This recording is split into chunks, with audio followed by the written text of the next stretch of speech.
Hello there, ladies and gentlemen. My name is Simon here with another Mandalorian reaction. The beard has been trimmed in preparation for weight loss surgery that I'll be getting in a few weeks. If you haven't seen that video, it is up on the channel where I discuss a big change that I'm going to be going through in a few weeks' time.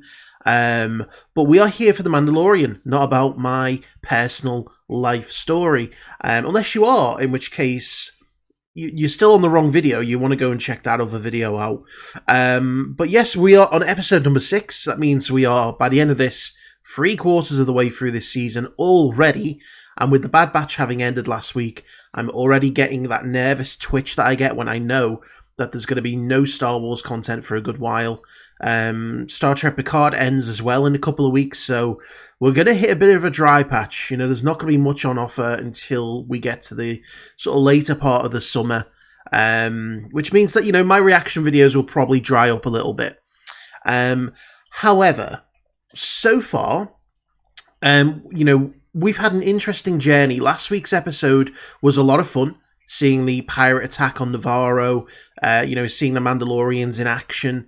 It was, you know, the kind of thing that if you love quintessential Star Wars action, then you would have loved that episode, because it really was, you know, what I think anyone who was a fan of the Mandalorians would have wanted to see before this show ever started. You know, a huge number of Mandalorians jetpacking down and assaulting, you know, a group of pirates. It's just, you know, it was great. It was a lot of fun. We are starting to get, you know, more and more story threads. You know, specifically the hint at Moff Gideon now. We saw the shuttle at the end of last week's episode. You know, the question being, who was it who took him? There's a bit of, you know, Beskar steel that was embedded into the shuttle.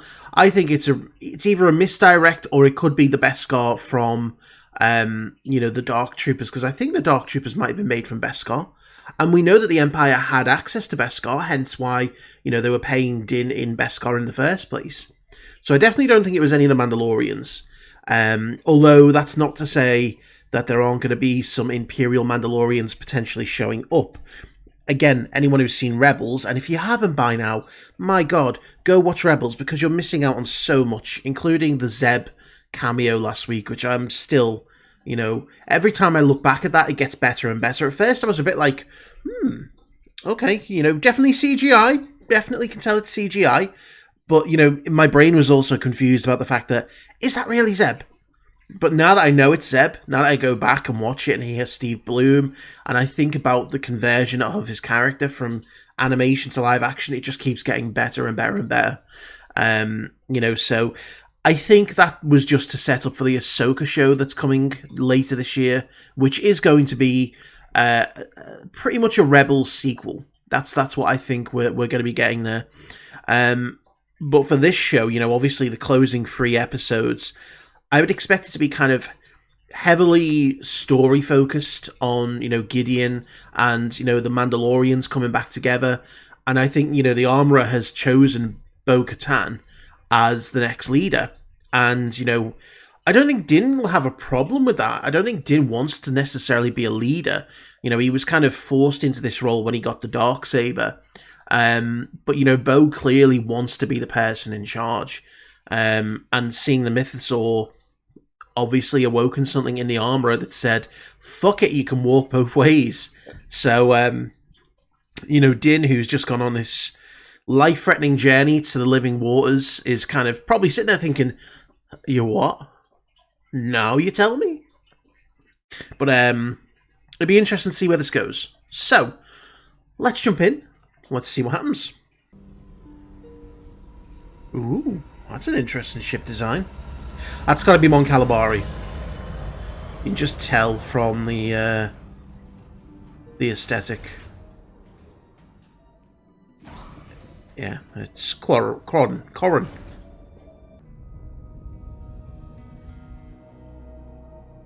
We are not Imperial. Oh shit, they're Mandos. This is the...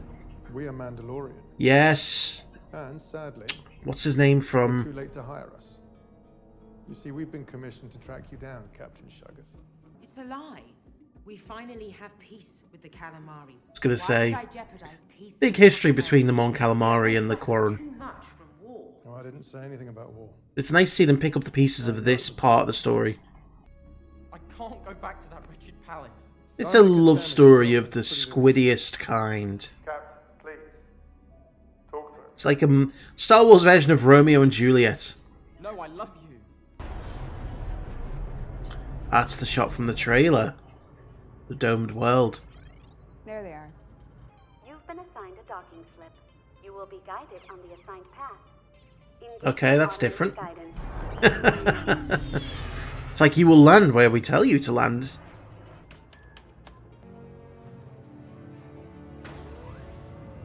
That's awful bold of them to see a Mandalorian ship, knowing that there's Mandalorians on the edge of their city, and being like, nope, you're coming here.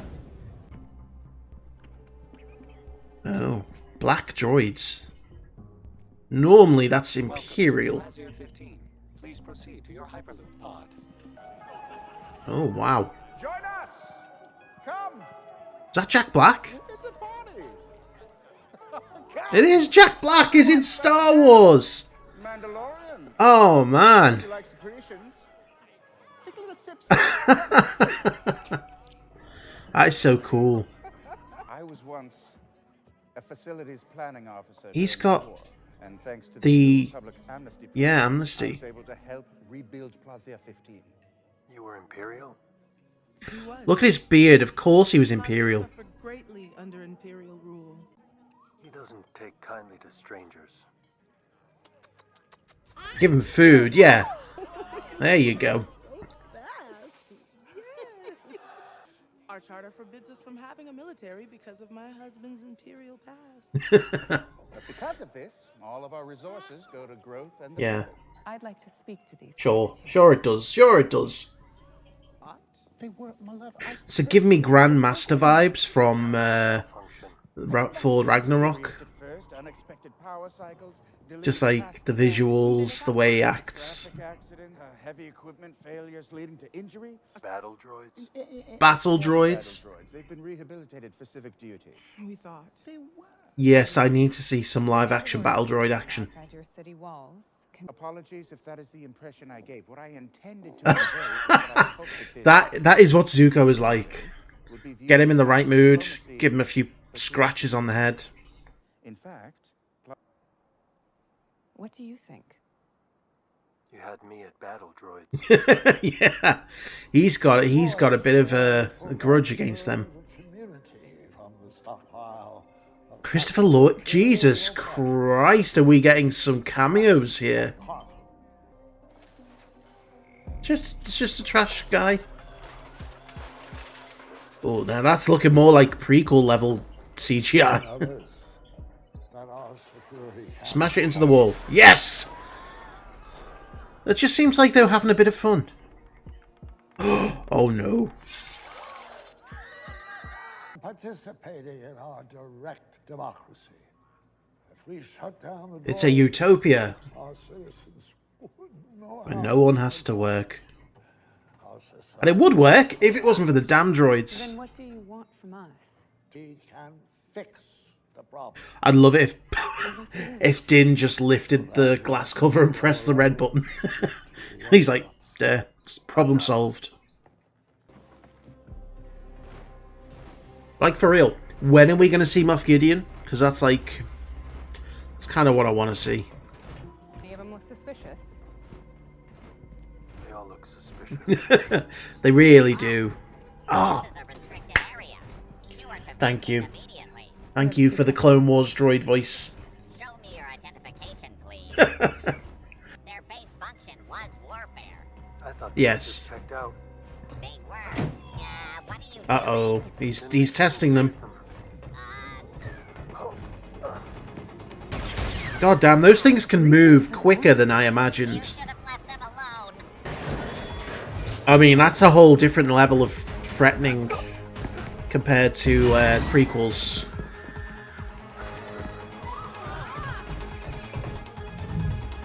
Look at how high that thing can jump. Jesus. Like, in the prequels, they were slow-moving and, you know, kind of bulky. Come on, I want everyone to stop and look. And then the bartender to be like, "We don't serve your kind here." Alright, let's see if they give us a So this is the one person on the planet who has a job. The particles are definitely present. What are the chances that they're still active? Oh no. Oh my god. Yeah, that thing is dangerous. Is there a name? Our head of security, Oh. Commissioner Hellgate. What a name! Commissioner Hellgate! That's wizard, man. Give yourself up. Give up? I never give up. I didn't give up. to He's the a loyalist. cause of the Yeah, he's a separatist loyalist. Empire was a visionary. He was cut short in his prime by the Jedi. I'm not sure he was in his prime. Yeah, there you go. But damn. I mean, isn't this planet technically independent? Isn't he got what he wanted? That is the weirdest game. Are you having a good time, Grogu? Are you playing Beetle Ball? That is cheating. It is, my lady. Despicable. He's so over the top. I love it. Calling the stifflings. Slimy. I beg your pardon. Perhaps. As for now, you must live in exile on the moon of Paraquat. Moon of Paraquat. Why not just lock him up? Then what's your play? Like, did they not follow the Darksaber? Like, I thought that was their whole gig. Was like, the Darksaber is the key. Like, surely if Din just pulled it out, be no problem. Well, there's the Gazanti freighter. I do. Here we go, boys. Mando on Mando action. I like how Din just watched. Did not flinch. Come on, Bo. Oh, Jesus Christ. Okay, Grogu, get out of there. Get out of there.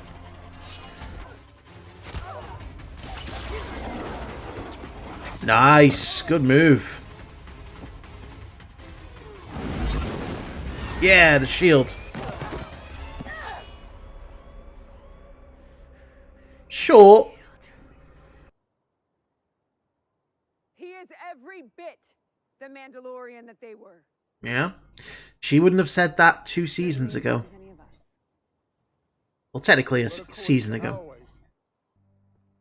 While exploring Mandalore, I was captured, and this blade was taken from me.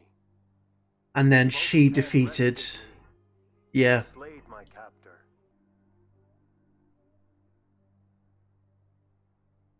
Yay for technicalities.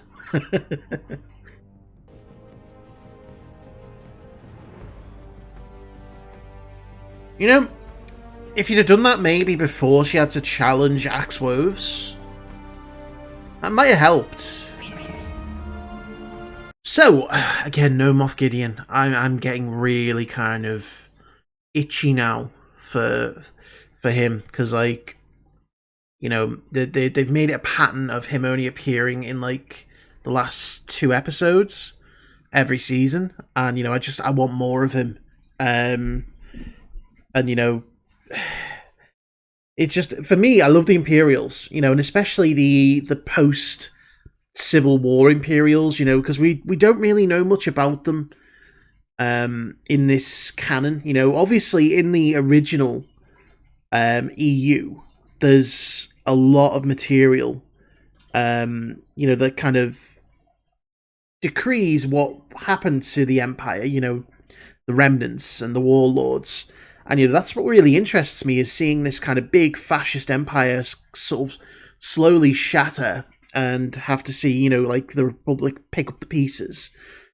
And what they seem to be focusing on so far is, you know, obviously a lot of the former Imperials going through this amnesty program, which clearly just lets anyone go through it. But I think, you know, this episode, it's quintessential to what this season has been. It was a lot of fun. But it was kind of redundant for the most part. You know, if we focus on just pure story for the moment, and, you know, a seasonal story, the only parts of this episode that really kind of enhanced our Mandalorian story was the very beginning and the very end. The kind of half an hour in between where we spent on the planet, whilst a lot of fun, and I enjoyed it a lot, it didn't really do anything to progress the characters or the main story. And that's kind of been, you know, the issue with this season so far is, you know, like, it's a lot of fun, it's great to watch, but it's not doing much to push us forward, you know, and I think that's been my only complaint so far. And it's not, you know, a complaint that makes me go, this is a terrible show, this is a terrible season, but it definitely makes it feel a little bit less meaningful than other seasons. You know, this episode was great. We had Jack Black in full Imperial Remnant regalia, you know, over-the-top flamboyant kind of warlord, but in a New Republic kind of outfit kind of deal. You know, really getting those Grandmaster vibes from, you know, Thor Ragnarok. We had Christopher Lee cameo as Commissioner Hellgate. What a name. What a name. But again, it was kind of like, when you sit down and think about it afterwards, you think to yourself, okay, well, maybe they might pop up again at some point in the future. You know, maybe them getting, you know, the key to this planet, getting, you know, obviously a little bit of support for Mandalore's independence, it might come up again in the future. So this might turn out to have some story relevancy.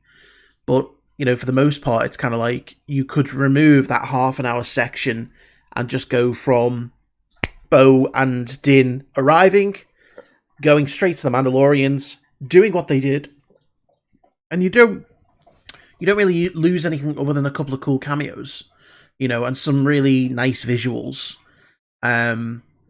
You know, because I really did enjoy the setting, you know, of this opulent planet. You know, it was very prequel kind of, you know, vibrant, colourful, futuristic, and you know, I love the idea of, you know, the world that's relied on droids for, you know,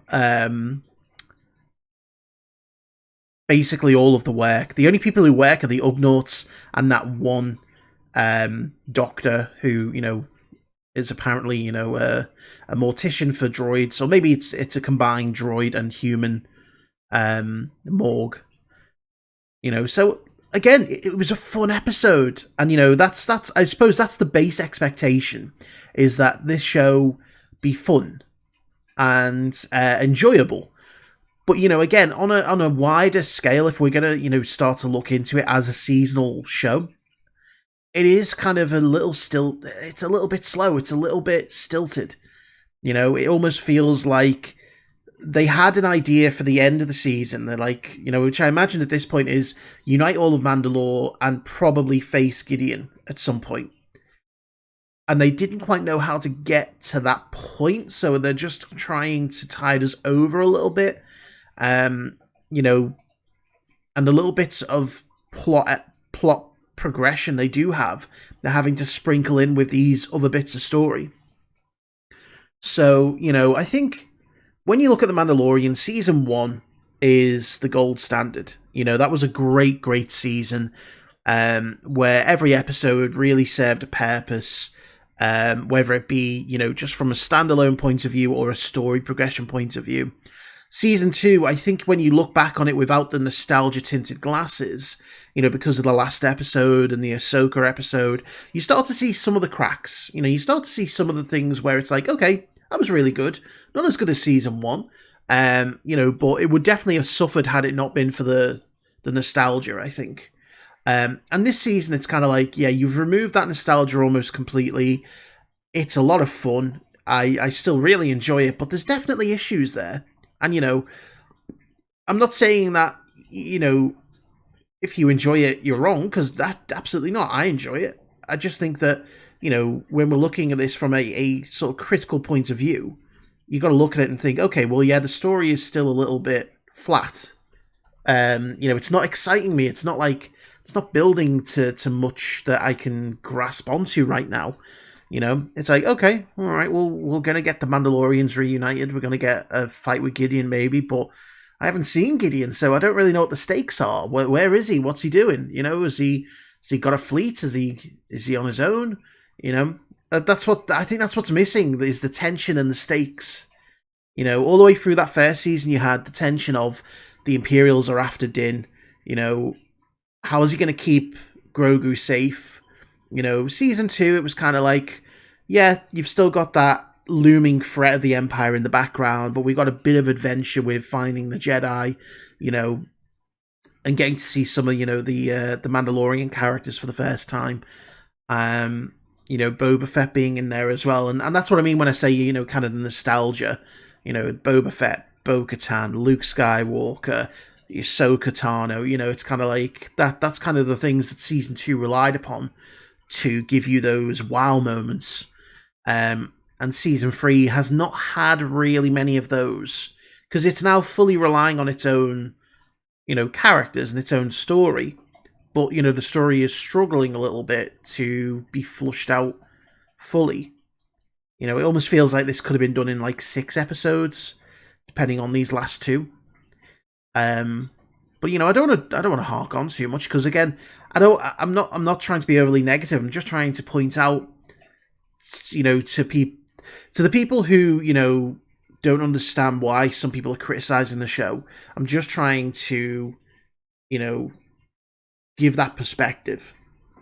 And I don't think you're more than welcome to enjoy the show and like it and not criticize it, and you're more than welcome to criticize it. You know, this is what it is. It's for everyone. And, you know, by no means is it bad. I just think it could have been done better at this point. You know, and the one thing, like I say, I hate is wasted potential.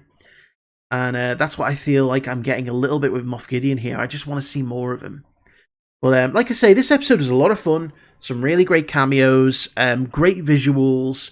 Always fun to see the battle droids, you know. And again, the perspective that we got here, you know, to see those battle droids in kind of modern live action. In the prequels, they were very clunky, very slow. You know, here it showed you how fast and nimble they could be, and why they would have been such a threat to the clones. Because, you know, let's face it, the Clone Wars really kind of made the B1 battle droids look stupid. And it's kind of like, how did you ever struggle in a war against these things?